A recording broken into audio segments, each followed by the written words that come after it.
how to get their works published, or how to get it out into the world, basically.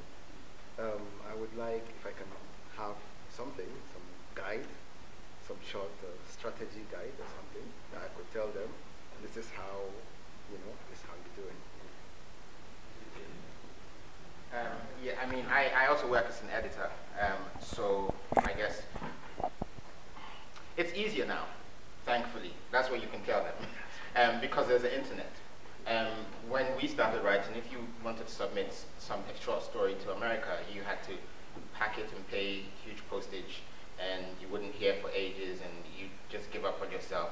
Now, there are certain sites like Poets and Writers in the US, in the UK, the Poetry Society website, you can just search. You don't have to write it down, trust me. You just write submissions for short stories and you will find lists, submissions for poems.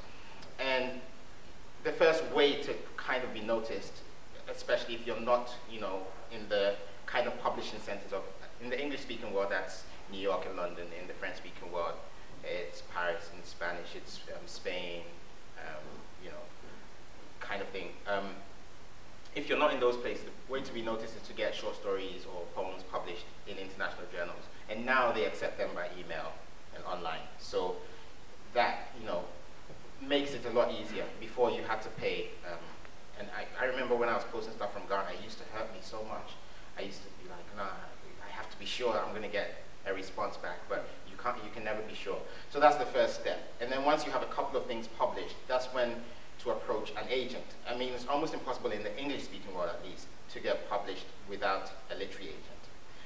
And you will get their attention once you've had a couple of things published. It's easier to get their attention. It's not the only way, but it's easier. So that's, in the Dutch and German-speaking world, I think you can go directly with the publisher, and French-speaking world too.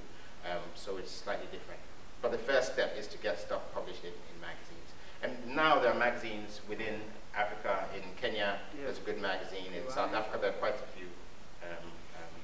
I think Nigeria as well. Nigeria. So they can always start there. And then the Kane Prize, the Commonwealth has now started a new prize where before it used to be they did for very short stories for radio. They gave a prize for that. Now they do a proper prize for short stories unpublished, so you don't have to go through anyone, and if it gets picked up, it gets picked up.